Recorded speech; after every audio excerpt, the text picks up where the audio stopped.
Um, so good morning, everyone. Welcome to the Women's Coffee Club. This group was created to provide a safe space for women to share whatever they want to share and to inspire each other. And this morning, our host for this session is Jodi Thomas. We're so grateful for her. Thank you, Jodi, and thank you all of you for coming here. And the topic for this morning is dark love. It's about a relationship between men and women. And Jodi, if you don't mind, if you would, can you share your background and why you decided to choose this topic this morning? Thank you.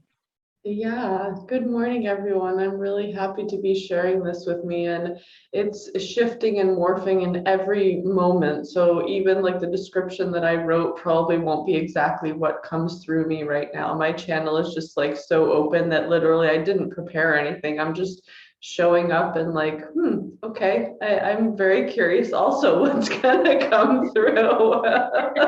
Every time I talk about it something different comes through.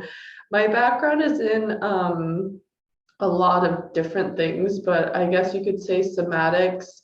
And also I've been doing, I participated in a Shadow Alchemy Academy, which is kind of like a PhD in consciousness, essentially, like learning exactly how energy becomes matter. And I thought that I was taking that academy to become a shadow alchemy coach, which that kind of will still integrate and be part of it. But like I went through the process so quickly that I just almost immediately dropped off into the dark. So the dark, just to give a tiny bit of background about that, I think there's a lot of misconceptions about what dark is and what dark workers are. So a lot of people there are a lot of people, you've probably heard the term light worker. I realized that I'm not a light worker, I'm a dark worker. And part of that is that I'm not here to create peace of mind for people. I'm here to disrupt. I'm here to pierce people's bubbles and like disrupt their narratives that they live in constantly. And dark workers, they don't hold as much density as light workers. They kind of like hang out in the void and just like go come onto the light grid to like drop off messages and like kind of help the evolution that's happening on the planet right now. And so my perception of it is that that whatever this massive evolution that's happening right now, I don't know if you've all been feeling it, but I think a lot of people are. It's becoming less and less dense, essentially. And I feel like dark workers are kind of like the newest, like leading that whole process. And a lot of people have to go through like the light grid to drop off into the dark grid. But what I'm going to be talking about today is how women's journeys and men's journeys are different in that, and how when you create a dyad between a man and a woman, it can create some pretty amazing, euphoric things that I never thought were possible, and can bring more abundance and yeah, just all the things that we kind of all, say that we want a lot of the time. And I'll give some more background, but I would love to start, if you all are game to do a little bit of an exploration. I would love to lead a somatic exploration into, I said in the chat, I think that I would be doing an exploration of submission, but I actually want to do an exploration of submission and surrender, and kind of like the differences between those two things and how those actually feel in your body. All right, so get yourself comfortable. If it feels comfortable, I would invite you to close your eyes.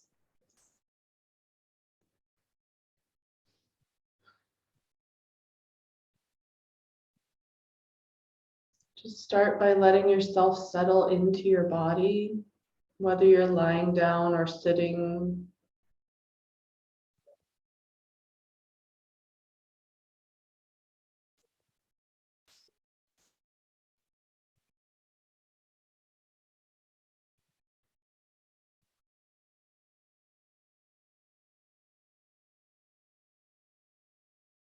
Bring your attention to the fact that you are 99.9999999% space.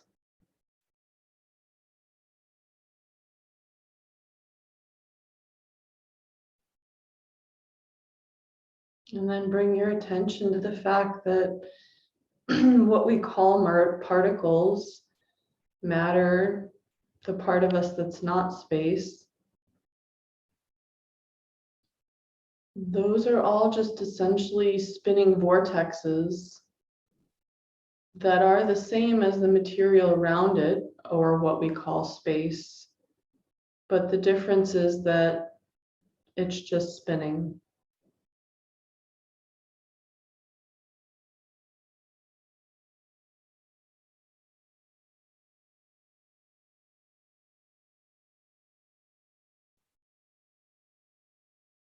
Notice your cells breathing. So you have billions of cells that make up your body.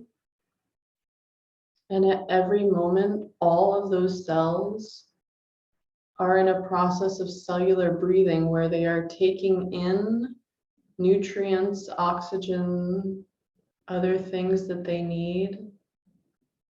And they're expulsing anything that they no longer require, carbon dioxide, waste products of metabolism.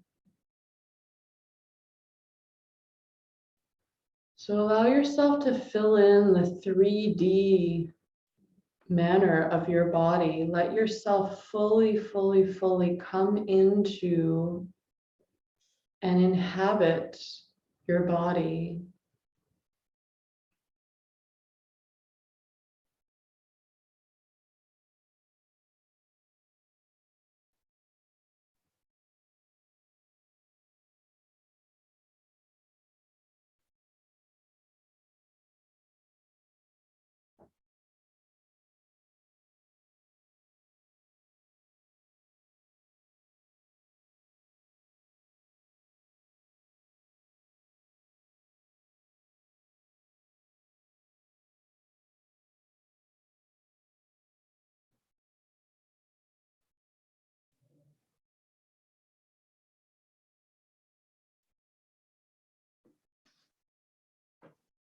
Notice if there are any areas of the body that feel contracted or tense.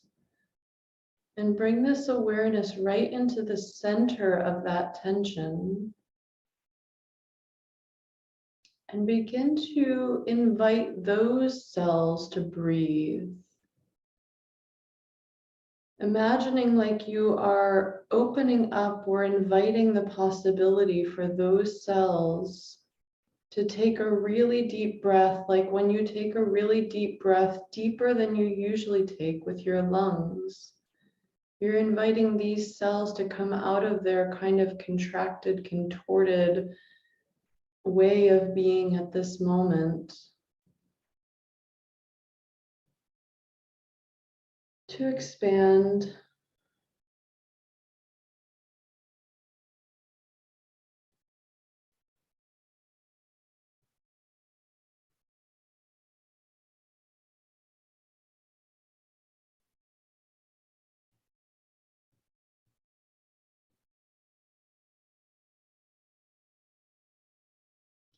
And now I'm going to drop a word into the space. And from this place, I'd like you to simply keep your awareness full in your entire body. And just notice how the sound of the word and your narrative around the word and whatever conceptions or paradigms that you have around the world, around the word, what frequency or tone or quality of experience does that create as a reverberation or a frequency in your cells and in your perception, in your body, your felt sense right now? When I say the word submission, I'll go out here in the sunshine. Yeah, can you just make me an instant coffee and bring it out with me? Just 1 teaspoon, stir it. The coffee's in that drawer there. Oh, sorry, shit. Thank you, Deborah, for muting yourself. I was trying to do that. So just allow your body to notice what happens when you hear the word submission, and perhaps also notice if any memories come up. That may or may not happen, but is there a memory that comes to mind of a time that you did submit, or perhaps a time that you were unwilling to submit?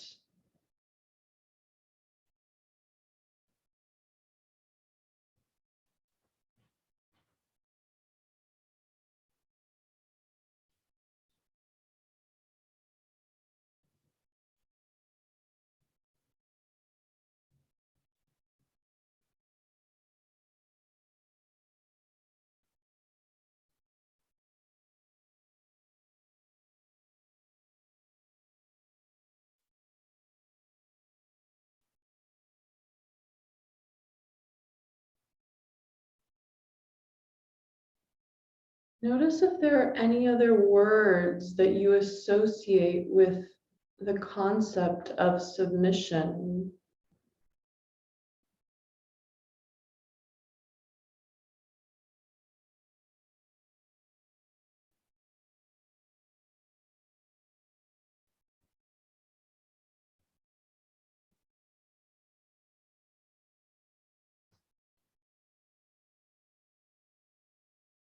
Notice if there are any symbols or images that you associate with the concept of submission.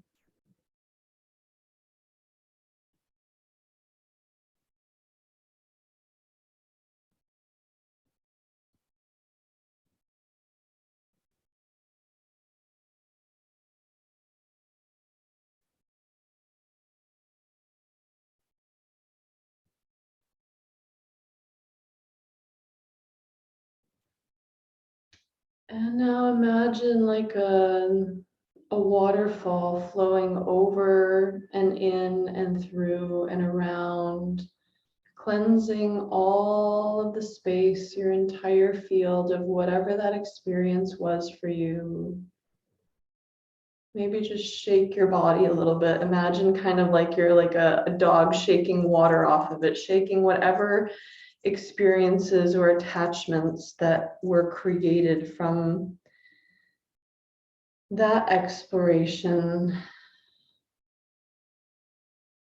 And then drop back into stillness.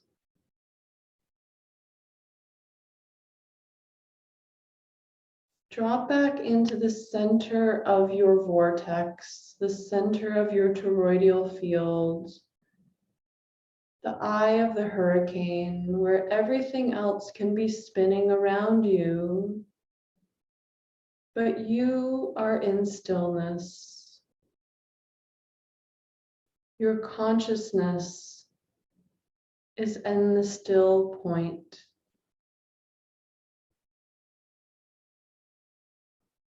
And even in that stillness, your cells are still breathing.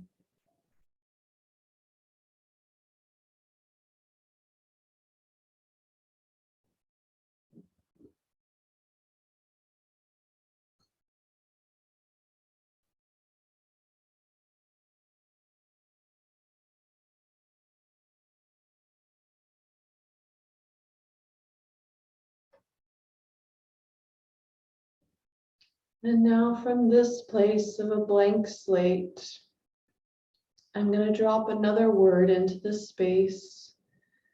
And I'd like you to just use it as an exploration, get curious, come from a place of childlike innocence and wonder. A curiosity of, when I hear this word, what happens in my body? What memories does it trigger? What symbols or images or words do I associate with this word? And allow yourself to zoom out so that you can see it or look at it from a place of non-attachment, where you're just observing what patterns seem to be held at this moment within you related to this word. Surrender.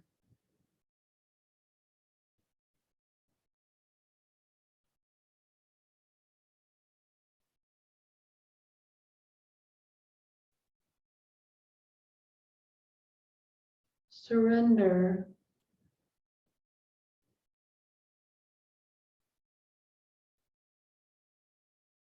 I surrender.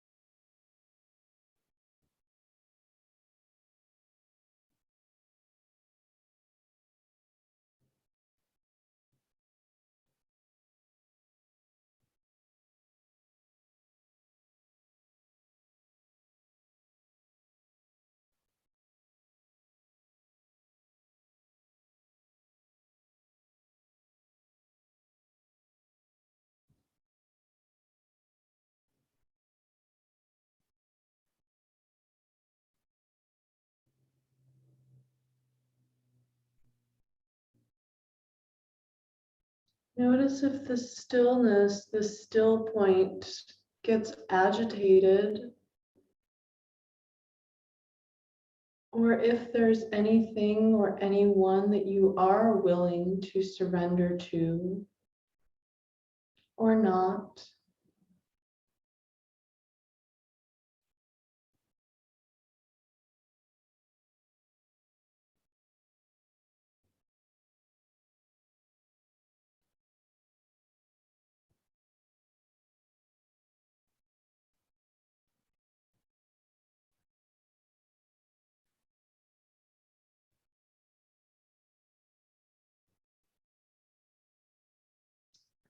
And then release that. Maybe shake your body just a little bit, or imagine a waterfall just coming in and swirling around all the spaces, all the particles, washing away whatever that experience was. And we're going to do this one last time with the third word. So first, just start by bringing yourself back, imagining yourself as the eye of the hurricane, a black hole, a vortex that's spinning in stillness.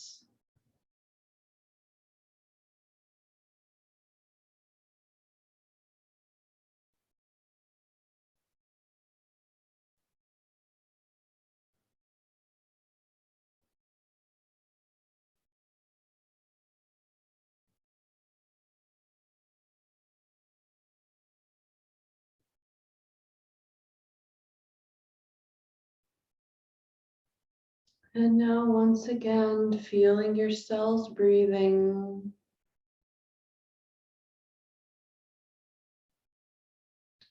Simply open up to receive the third word, getting curious, bringing childlike innocence and wonder. As an observer, how does this word settle into my system? How do my patterns associate with this word and take me off of or into a different place? Do I get triggered by this word? What happens in my field when I hear this word? Trust.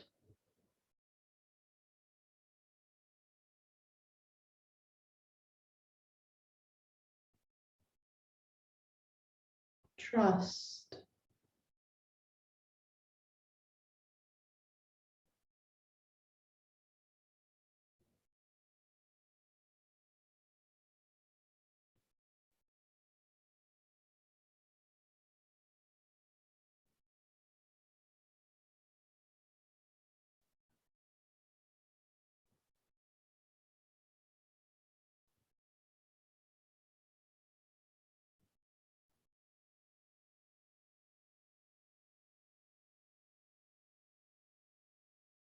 Do you have the perception that there are different kinds or levels of trust? How does your body receive that word? Are there parts of your body that melt into it and say, oh yes, I love that. I love dropping into trust. And maybe there are other parts of you or your body or your mind that kind of shut down when they hear that word.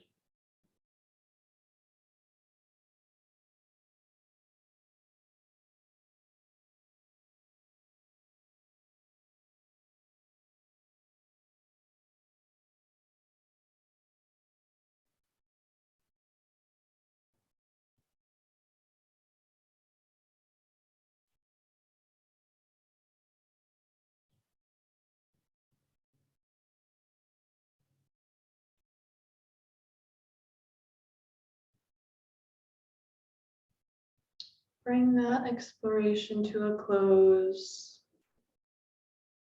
And then just shake your body a little bit, or bring the image of a waterfall or a really pure breeze of wind just flowing through and swirling around, sweeping all of that, sweeping, cleansing inside, outside, around all the cells and particles, bringing you back to your still point.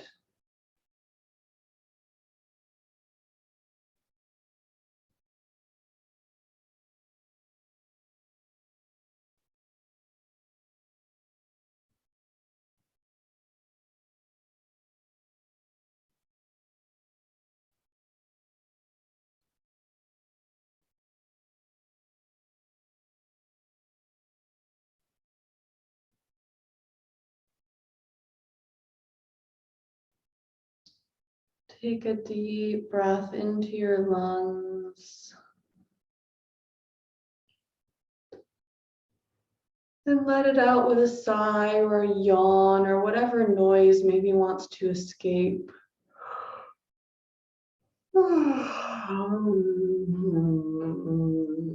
Maybe a yum, yum, yum sound.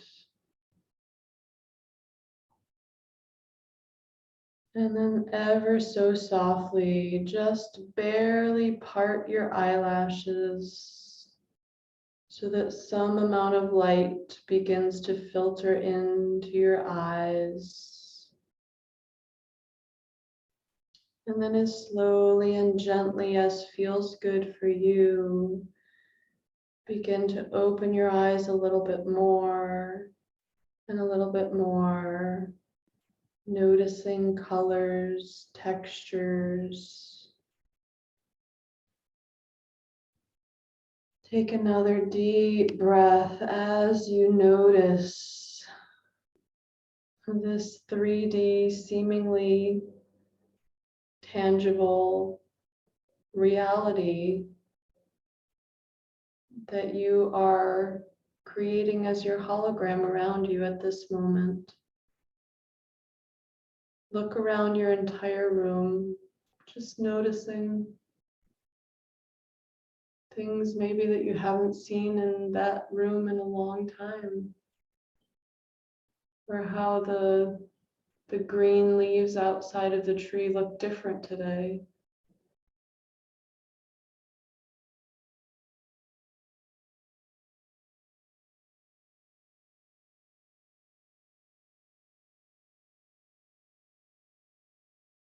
And then slowly come back to our shared space. And before I continue to talk about dark love and the dyad, I would love to just take maybe like 5 minutes to get a little bit of feedback, or if there are any comments or questions about your experience.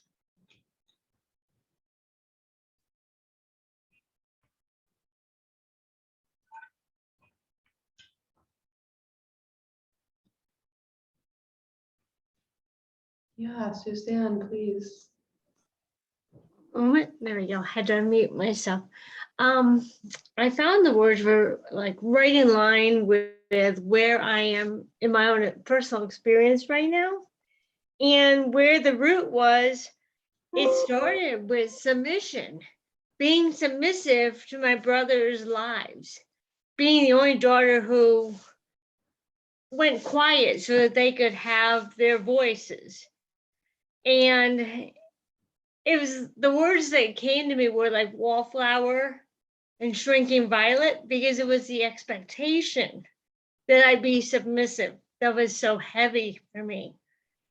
It was a very heavy feeling for me to be submissive to their lives being propelled, and mine being told, wait, wait, wait. You'll get a chance at some point to talk, but wait, this is your brother's time. So submission was very dark and angry.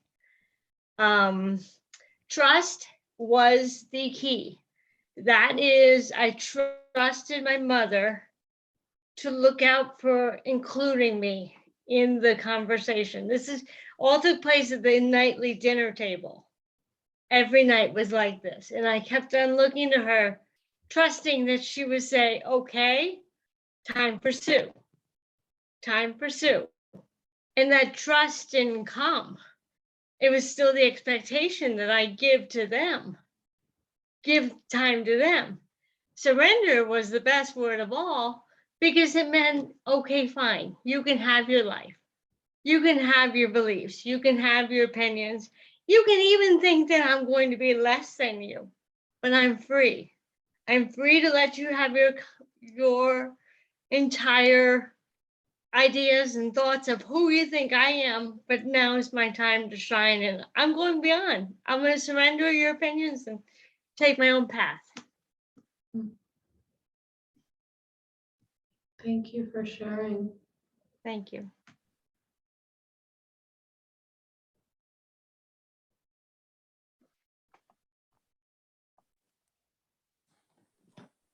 I enjoyed everything you shared, Jodi, and I also really resonated with the word surrender.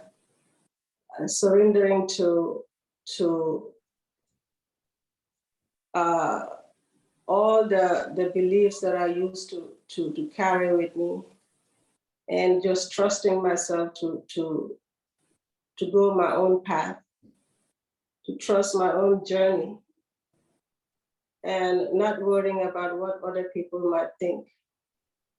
So I surrendering to myself to know that, to not be afraid of learning new things, surrendering to speaking in front of people, surrendering to creating something that I want to bring to the world without being afraid of what other people might think. So for me, the word surrender resonated with me a lot. The more I surrender, the more I feel myself growing. When I wasn't surrendering, I was just small, contracting instead of expanding. So I love the word surrender. Do you have a perception, Binta, of whom or what you're surrendering to in all of those examples you just shared? Surrendering to the word can't, like I can't do this, I cannot do that, I'm not smart enough. That is what I'm surrendering to. Just being not worthy, like thinking of myself as not worthy enough. That is what I'm surrendering to. It sounds to me like you're surrendering to the opposite of that, though. Because you're in that surrender, it sounds like you're giving yourself permission to stand in your power. Yeah. That's what I'm saying. If I'm not saying it, that is what yeah. To shine my light and to show people who I am. Mm. That's where I am right now. So your perception is that you're surrendering to, I don't know, do you have a perception of what or who you're surrendering to in that case? I'm surrendering to myself, surrendering to letting people know that, I mean, just surrendering to allowing myself to know that I'm worthy inside, like I have potential. That's what I'm surrendering to. Thank you for sharing. Rini, I see your hand up. Go ahead. Hi, everyone. Thank you so much, Jodi. This is such a good reflection. When I think of the three words, submission, surrender, and trust, I think of the higher power. I think of God. Because the first thing when you said about submission, I was thinking about giving my power away, or somebody is in control. I'm allowing somebody to control me. And then you said the word surrender, and then I thought, when I surrender, I'm giving up something. I submission, surrender. It's like I'm giving up. But then when you mentioned the word trust, and then I thought of God, where there are things, chaos around you, and there are thoughts in your head, there are things, circumstances, everything that's going on beyond your control. But then when you believe in the higher power, whatever you believe, in the higher energy, higher power, God in my case, then you allow it for him to take control. No matter what happened, I believe in you, and that you will, your will be done. It's like I'm allowing you to take control, and I know that it's what's best for me. My will is thy will. Yes, your will be done. Beautiful. But thank you. Such a good exercise. Thank you for sharing.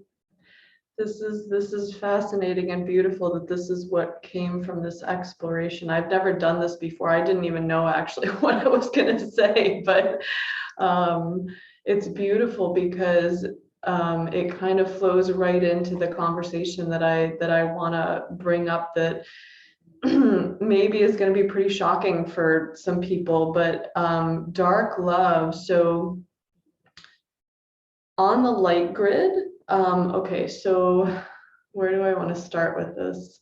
I'll make sure to leave some time for questions because this might be totally new for most of you. So for a woman, our journey is to go from shadow. So shadow in and of itself is feminine. Men definitely have shadow, but it's easier for them to work through shadow. They don't have to go through all the crap that we have to go through because our inertia and our like wanting to stay in our comfort zone and it's more intense. And so the way that men go through like shadow alchemy is a very different process than the way that women do. And so the natural essence of a woman, is dark. The natural essence of a man is light, the light grid. This is why people imagine God as a man, right? Because the light grid is masculine. And now all of a sudden there's this new possibility opening up of going into the dark. And so what is happening right now, and what is so fascinating to me about this concept of dark love, is that I spent 10 years on my journey of spirit and spirituality and surrendering to the universe, a higher power. I never really liked to use the term God, but dark love is actually about seeing your man, your dark God, the man, the actual like flesh and blood man that you choose in your life, seeing him as your God and surrendering to him completely, allowing his will, his value system, all of those things to become yours. And I know that that sounds like insanity probably to most of you. But what I've realized, I went through this whole process of shadow alchemy where I was turning my shadow into light. And so the process of a woman is going from shadow into light and then dropping off into the dark, where there's much less density. You're essentially in this void, you're spinning in stillness. And so the idea, oh, thank you, Jan. Perfect. You get it. Fantastic. So you're spinning in stillness. And when you're going in this process from shadow to light and then into darkness, as you're dropping over into the darkness, the man, the actual flesh and blood man that you choose, what I've realized that my work is going to be primarily with women who have been in long-term relationships and who have noticed that there's kind of like some amount of lackluster in their lives, which was what I was experiencing because I was giving all of my power over to the spiritual God, like looking for spirit and looking to spirit as I need to surrender and submit to that. But that, the way that I perceive that now is that in that case, I was submitting to my soul, which on the light grid, yes, like my soul encoded me with certain desires in this lifetime. And so when I submit to that, I am, like both Rini and Binta spoke to, I am empowering myself because I am choosing to do the things that my soul wanted to experience, to learn the lessons it wanted to experience, to kind of bring to completion certain things that my soul wanted to experience and learn. But again, that's on the light grid. And so that was my submission to spirit, to my soul.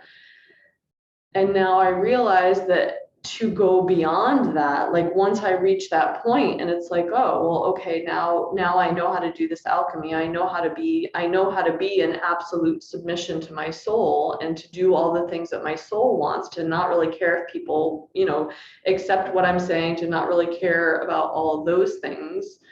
But rather to live the full on expression, self-expression of who I am from the perspective of my soul. And then there comes a time when it's like, well, okay, what's next? Like for people like me, like I have always like moved really, really quickly. And it's like, okay, well, I optimize my shadow. I'm standing fully in my soul. I'm fully, full on in my light body now.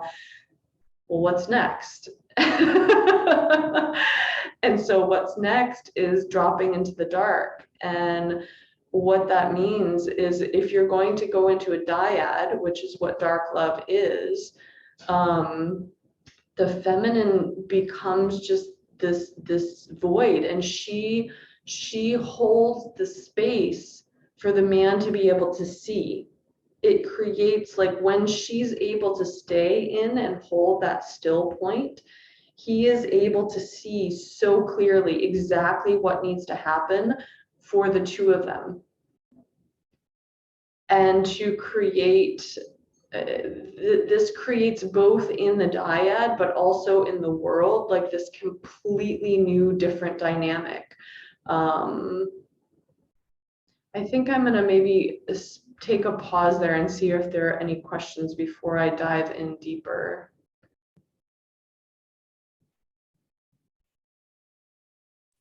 Jodi, can you explain the dyad briefly? What you mean by that? So a dyad is between a dark god and a dark goddess. So the way that it's being proposed right now, it's between an actual man and an actual woman. I have spoken to people like in same-sex relationships, and I think that in that case, one of them would pretty much need to kind of full on take on the masculine energies, and one would need to full on take on the feminine energies. So I don't really know exactly how that works at this moment. But a dyad is between a man and a woman. And it's a decision right now.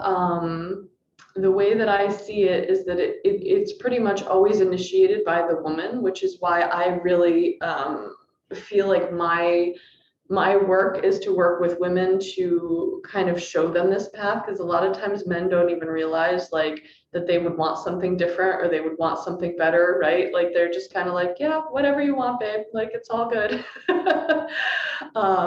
But what I've noticed in my own relationship is that the more that I surrender and submit to him and his values and his will, like even things that would seem like they're really shadowy, that actually becomes genius for the woman, because it helps me to alchemize things that so I think maybe I'll speak briefly to a piece that maybe is coming up for some of you. There's like a really deep distrust of the feminine, that if I surrender, if I hand my power over to a man, he's going to abuse it. Have any of you been having that come up? Yeah. Shadow in the class. But is dyad relationship, Jodi? Yes, it's a relationship in the dark. Because in the light, if you're in a light-based relationship, there's always going to come a point when there is a conflict in values. And so, you know, the man and the woman have different values or parts of their value system. And so there's like a clash. And almost always in these relationships, the woman holds spirit or God higher than her own partner. What about in siblings? What about siblings?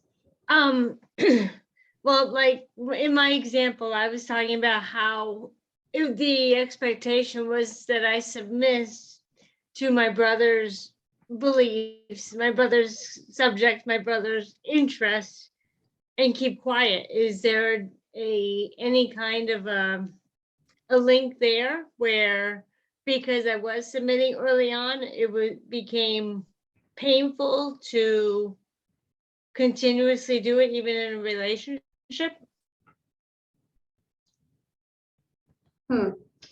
That's an interesting question, Suzanne.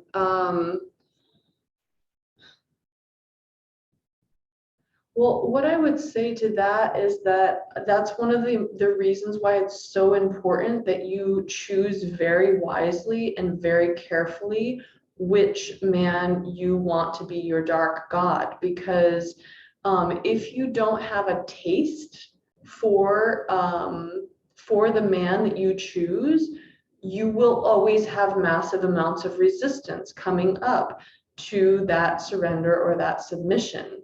And so you have to choose a man that you have a taste for, that you know this man is noble, this man, and I know this fear thing that is in the background is that a lot of women maybe haven't even like had the experience of, like, they might even think like, well, I don't even know any men like that. Like, I don't know a single man in my life that I would actually be willing to like submit to without having fear that he was going to, like, you know, begin to abuse that power once I like hand it over to him on a silver platter.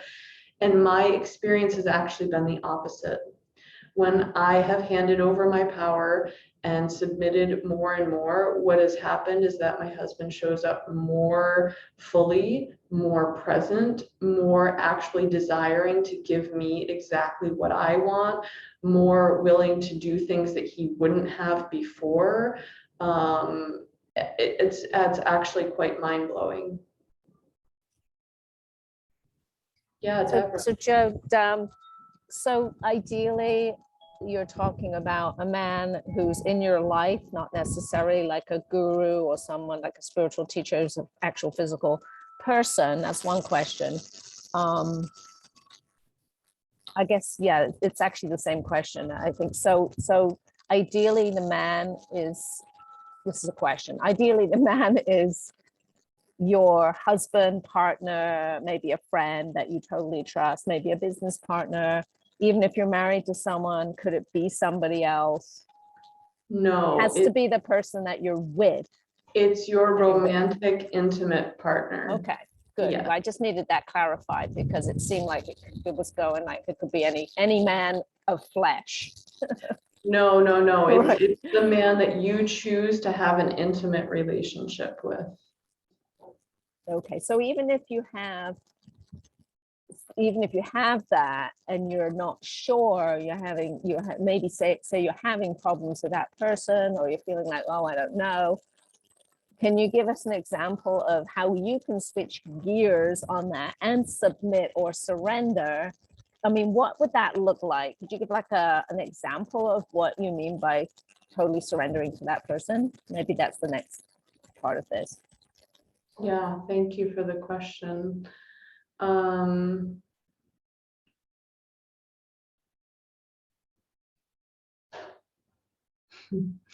So yes, I'm going to answer the question and give you an example, but one of the reasons that it's really important to submit as the feminine is because that will actually like finish the process of like extracting your shadow.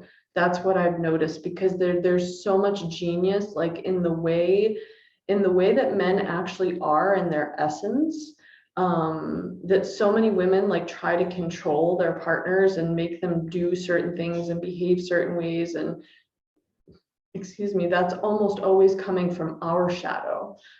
Whereas when we're willing to actually submit to him, it's like you get rid of it's like, oh, well, I don't really want to do that right now. Like, oh, but okay, thy will is my will, so I'm going to. And then you start to realize like, oh, actually, that was incredibly genius.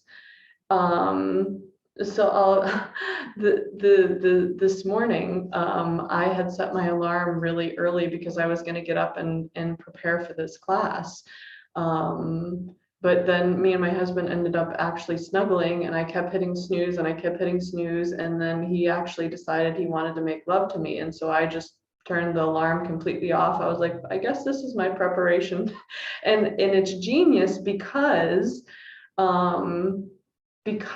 in making love, it's like that opened my channel even more than whatever preparation that I had thought that I needed to do before I was holding this. Let me see if there's another example that I can come up with. I had been for a long time, one of my big things was that I used to get hangry a lot.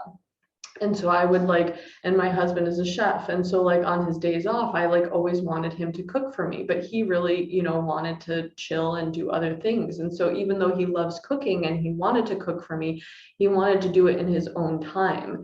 And so like, I would start to get like, babe, like I need to eat now. And like, really pushing that and everything.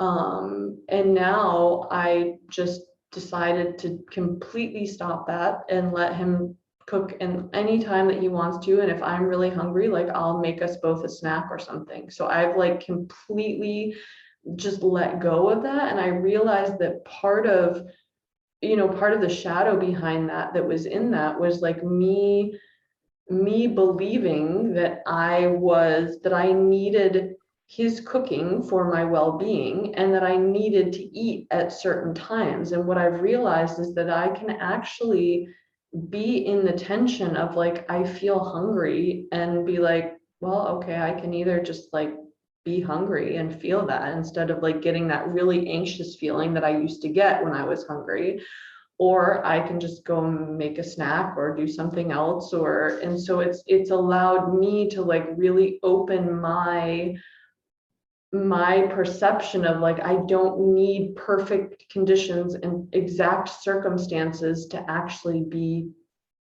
good and euphoric and okay all the time.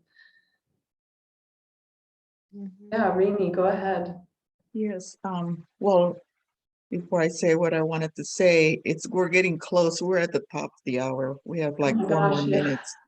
Yeah, this has Okay. been a very, very interesting conversation that could be follow up some other time. But what I wanted to say is it appears to me this relationship idea that you were presenting with the dark and the light, this works with any relationship with bosses and employer, employee, or I find it, like you said, with you and your husband, and which I agree with you. But what I'm saying is that, Suzanne with her brother, there's certain type of personality. I think that was Suzanne where you're coming from. I mean, like, is it depending on the personality of the person? But I get you, Jodi, that I know even in the boss, employer, employee, or even in any kind of even with partners or with friends or anything, this idea of submitting, of course, up to a point, depending on the person, I think works in any relationships. Jane? Yeah, thank you for saying that, Rainey. And Jodi, this is wonderful. It's marvelous what we're doing here.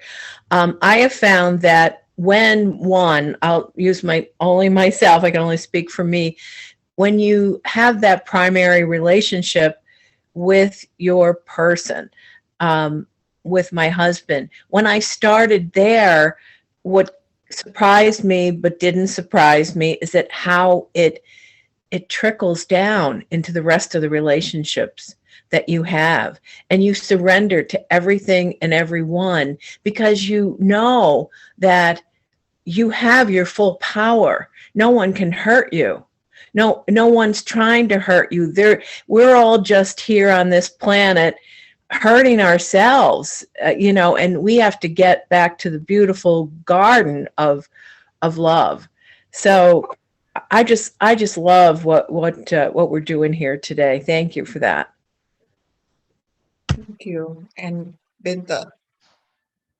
Yeah, I just want to thank Jodi. I wanted to say that this is a very interesting conversation, and I've learned a lot, and I'm gonna change my ways and try better and do more.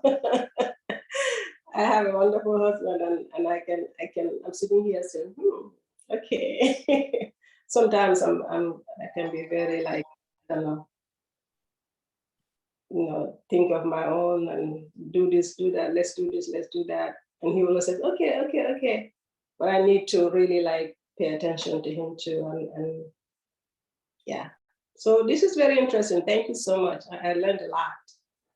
Learned a lot today. Yeah, we're at the top of the hour. Jodi, I'm gonna have you say the closing, something to close this up, but just want to say thank you so much, Jodi. This is so wonderful. It's such an interesting conversation. You need to come back and follow up with this, because I think I could see everyone still have more to say and want to discuss this more, and we're running out of time. And I also want to thank all of you here. And I see Jan. So if you guys don't mind, Jan, if you can just make it quick, and then I'll have Jodi close this up because we are at the top of the hour. Go ahead, Jan. Yeah, ever so quickly. Does Jodi have, hi Jodi, do you have a link by with which we can follow you through on to have more embark about this, alongside coming to women's coffee here with Rini in the morning? That'd be great. Thanks.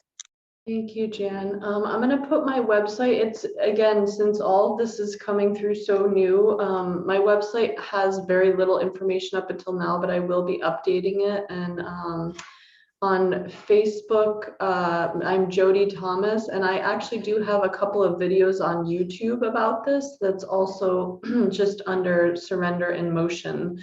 If you look that up on YouTube, there are some videos on there. And I'd be happy to catch up on Facebook anytime if you have questions also. So thank you, ladies. This has been really beautiful. And yeah, the last thing I will just say about, like, you can submit to anyone is that could be like a whole nother thing. But the point of this is really, like, the dyad is like taking the divine feminine and the divine masculine and creating, like, a completely new dynamic from that, which brings abundance and, you know, all of the things from that. When you're submitting to other people, I feel like that's a different level of surrender or submission than what is actually being created of this like swirl and spiral between you and your intimate partner when you go into a dark dyad.